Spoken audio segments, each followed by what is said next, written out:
욥기서 31장 24절부터 우리 한 목소리로 봉독하겠습니다. 시작.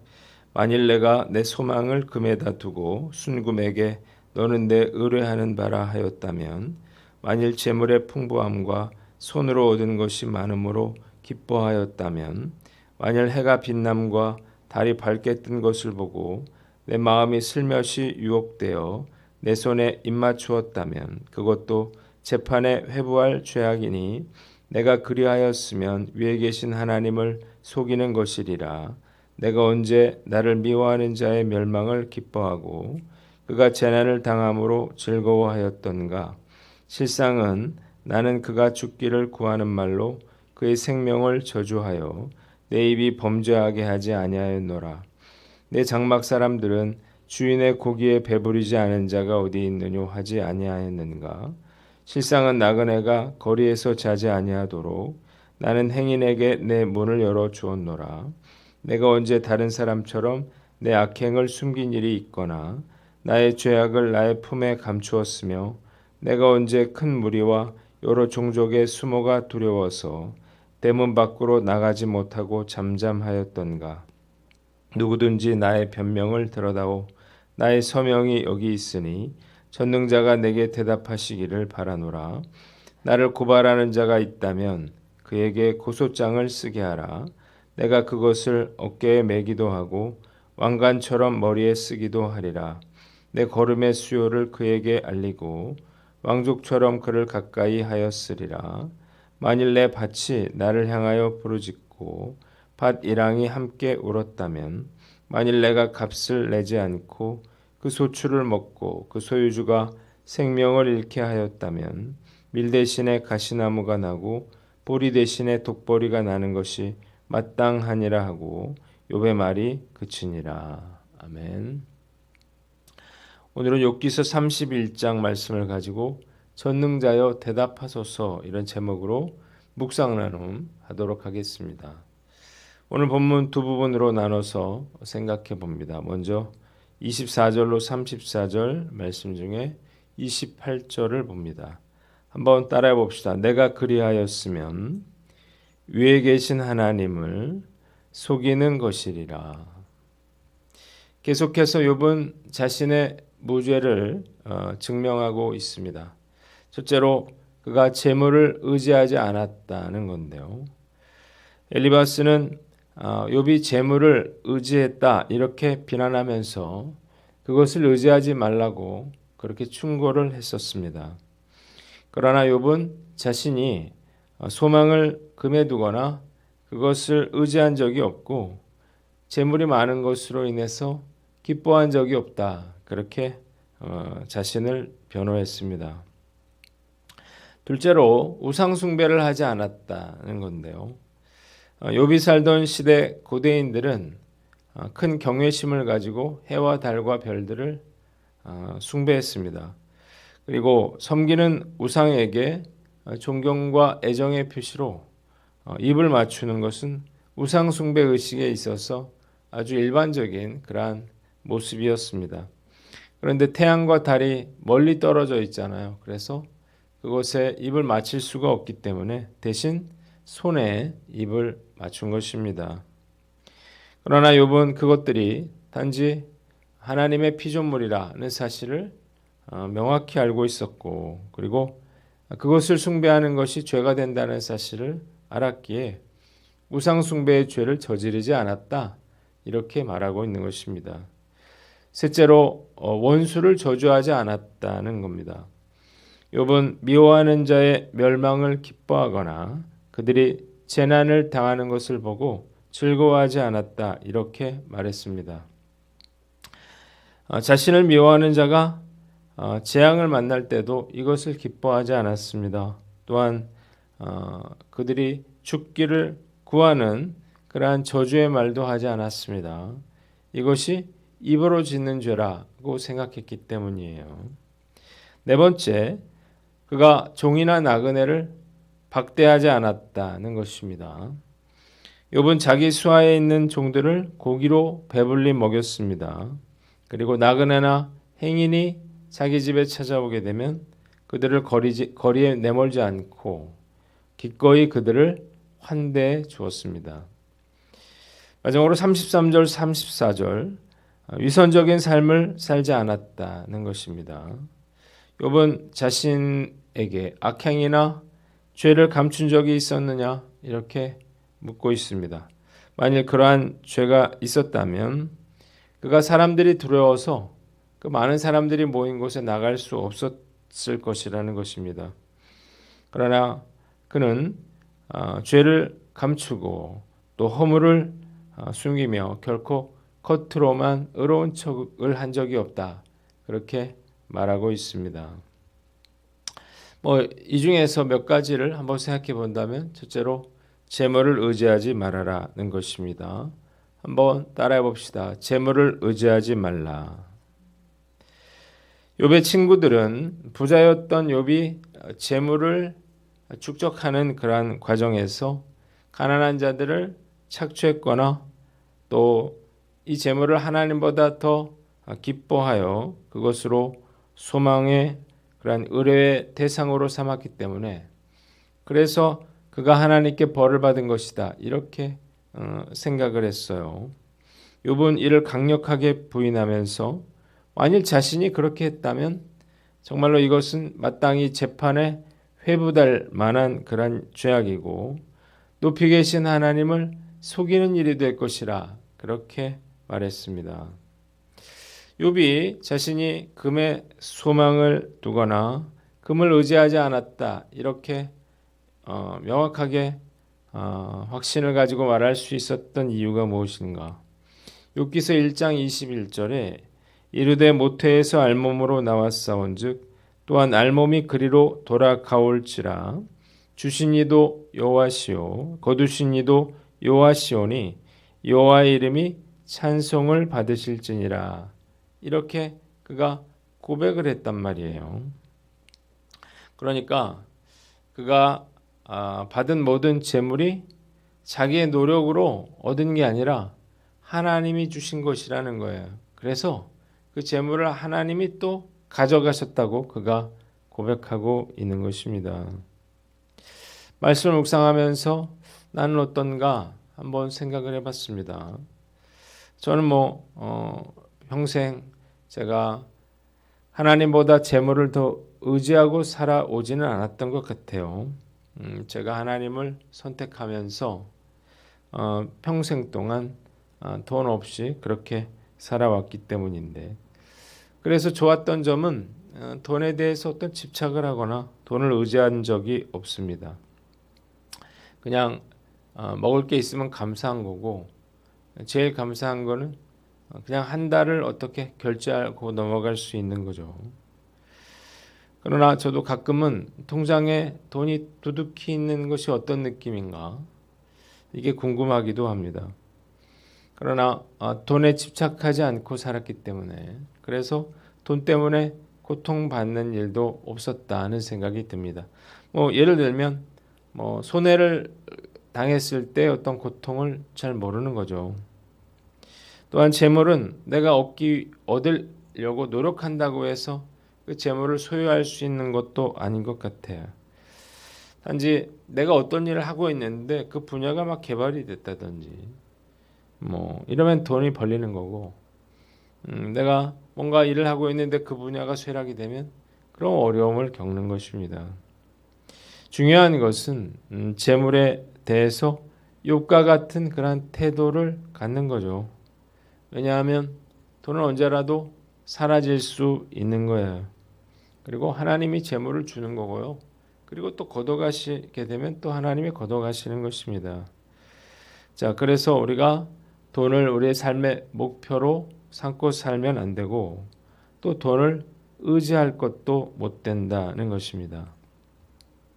예전에 어떤 분이 저에게 잠실야구장 VIP 티켓을 주셔서 제가 야구를 보러 간 적이 있었습니다. 생전 처음 VIP석에 가봤어요. 그런데 거기 가보니까 그 음료수들이 쭉 있더라고요.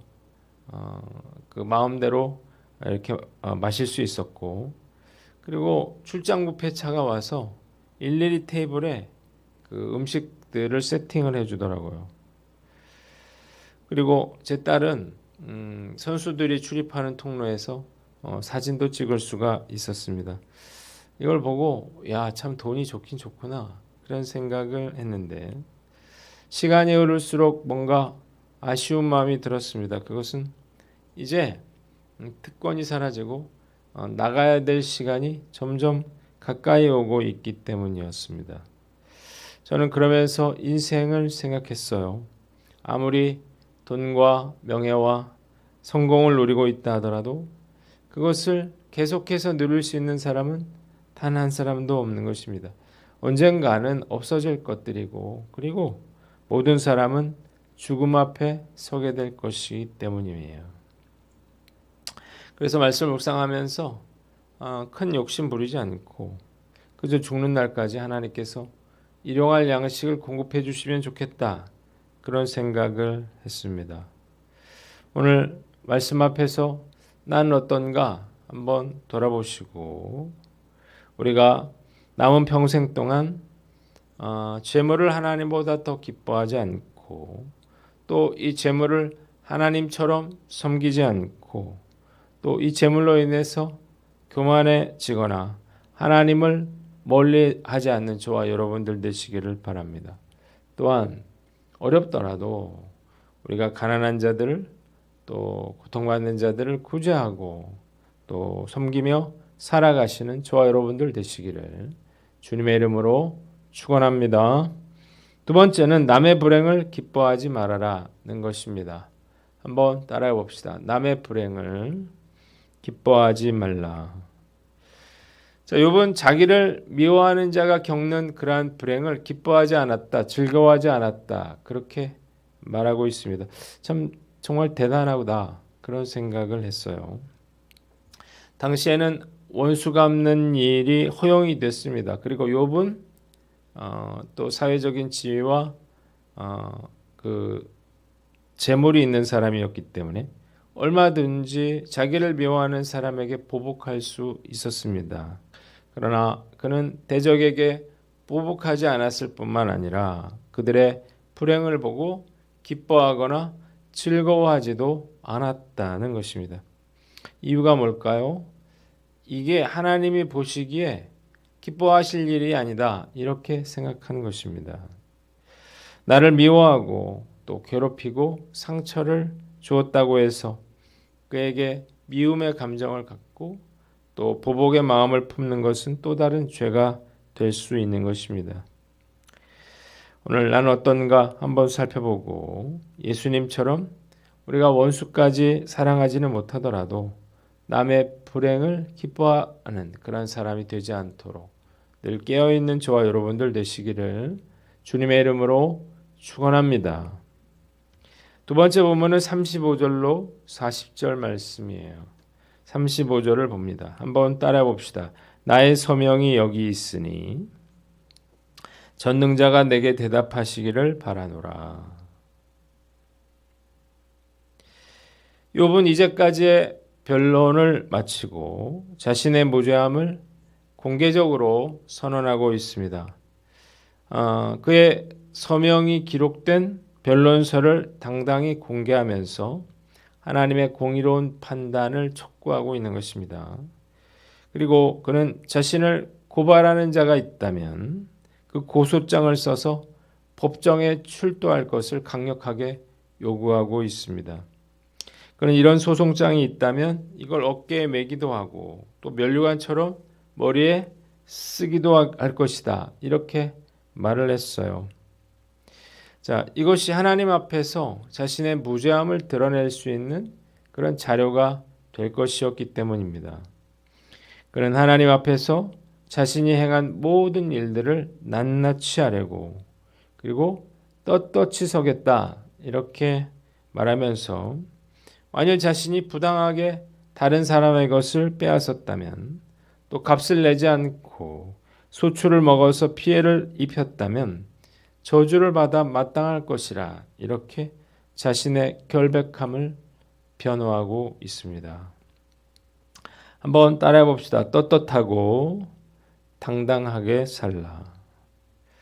자, 사람들 앞에서뿐만 아니라 하나님 앞에서 당당하게 자신의 무죄함을 변론하고 또 판결을 구하는 욥을 보면서 와, 정말 대단하고 멋진 사람이다. 그런 생각이 듭니다. 그런 사람들 앞에서 또 하나님 앞에서 당당하게 이렇게 나의 무죄를 주장할 수 있는 사람이 과연 얼마나 될까? 그런 생각을 해봅니다. 말씀 묵상하면서 그런 사람이 있었다. 그런 걸 알게 됐는데 바로 사무엘이에요. 사무엘상 12장 3절에 사무엘이 사사의 자리에서 물러나면서 사람들 앞에 이렇게 말을 합니다. 내가 여기 있나니 여호와 앞과 그의 기름을 부은 자 앞에서 내게 대하여 증언하라. 내가 누구의 소를 빼앗았느냐, 누구의 나귀를 빼앗았느냐, 누구를 속였느냐, 누구를 압제하였느냐, 내 눈을 흐리게 하는 뇌물을 누구의 손에서 받았느냐, 그리하였으면 내가 그것을 너희에게 갚으리라 그랬어요. 자, 사무엘도 사람들 앞에서 또 하나님 앞에서 그가 청렴결백했다 이렇게 말하고 있는 거죠. 사실 사무엘은 아주 어렸을 때부터 제사장의 역할을 한 사람이에요. 왜냐하면 엘리 제사장이 일찍 죽었잖아요. 그는 어렸을 때부터 권력을 가진 그런 사람이었는데 얼마든지 그래서 그 권력으로 다른 사람의 것을 빼앗거나 압제하거나 뇌물을 받을 수가 있었습니다. 그런데 뭐라고 말하고 있습니까? 단 한 번도 그런 짓을 한 적이 없다는 것입니다. 그것도 사람들 앞에서 하나님 앞에서 내가 결백하다고 그렇게 말하고 있는 것입니다. 부와 권력과 재물 이런 것들을 가졌던 사람들이 얼마나 크고 작은 그러한 비리와 부정을 저질러 왔나요? 본인이 아니라면 형제나 자식이라도 그런 부정과 비리를 저질러 왔습니다. 그래서 많은 대통령들이 퇴임을 하게 되면 부정과 비리로 검찰 조사를 받고 감옥에 갔죠. 저는 과거에 왜 사람들이 하나같이 이런 짓들을 하는가 이해가 잘 안 됐습니다. 그런데 나이를 먹고 인생을 알아가게 되면서 부와 권력을 누릴 수 있는 그런 자리에 앉게 된다면 누구라도 그런 부정과 비리를 저지를 수 있겠다 그런 생각을 하게 됐습니다. 자, 돈이 없으니까요. 우리가 그나마 죄를 덜 짓는 것입니다. 권력이 없으니까 부정과 비리를 저지르지 못하고 있는 것입니다. 목회자를 포함한 많은 크리스천들이 적당히 죄와 타협하며 살아가고 있습니다. 이만하면 괜찮다 이렇게 생각하고 있는데 이유가 뭔가요? 기준이 낮기 때문이에요. 다른 사람들과 비교해서 내가 좀 낫다고 생각하는 거죠. 정말 이렇게 욥처럼 사무엘처럼 내가 하나님 앞에서 그렇게 내가 떳떳하다 이렇게 말할 수 있는 사람이 과연 몇이나 될까요? 물론 우리가 예수님처럼 그렇게 완벽하게 살 수는 없을 것입니다. 그러나 욥도 사무엘도 평생 동안 죄짓지 않고 그렇게 살았다고 말하고 있는 거예요. 그래서 우리가 크리스천들이라면 그냥 죄짓는 걸 죄짓고 회개하는 걸 당연한 것으로 여길 것이 아니라 욥과 사무엘처럼 우리도 그렇게 하나님 앞에서 거룩하고 순결하게 살아가려고 그렇게 치열하게 노력하며 살아야 한다는 것입니다. 나는 어떤가 한번 우리가 우리 자신 돌아봐야 되겠죠. 나는 연약한 죄인이라 이런 핑계를 대면서 아예 우리가 온전하게 살아가려고 하는 그런 노력도 기울이지 않는 그런 모습은 아닌가요? 오늘 나 자신을 돌아보고 우리가 이제부터라도 한 점 하나님 앞에서 또 사람 앞에서 한 점 부끄러움 없이 거룩하고 순결하고 정직한 그러한 삶을 살아감으로 우리도 사람들 앞에서 내가 일평생 그렇게 하나님과 사람 앞에 이렇게 떳떳하게 살아왔노라. 내가 이렇게 결백하고 명백하게 살아왔노라. 그렇게 믿음으로 선언할 수 있는 저와 여러분들 되시기를 주님의 이름으로 축원합니다. 기도하겠습니다. 하나님 아버지, 우리가 하나님보다 재물을 더 사랑하지 않게 하여 주시옵소서. 또 하나님 앞에서 떳떳하고 당당하게 살아가게 하여 주시옵소서.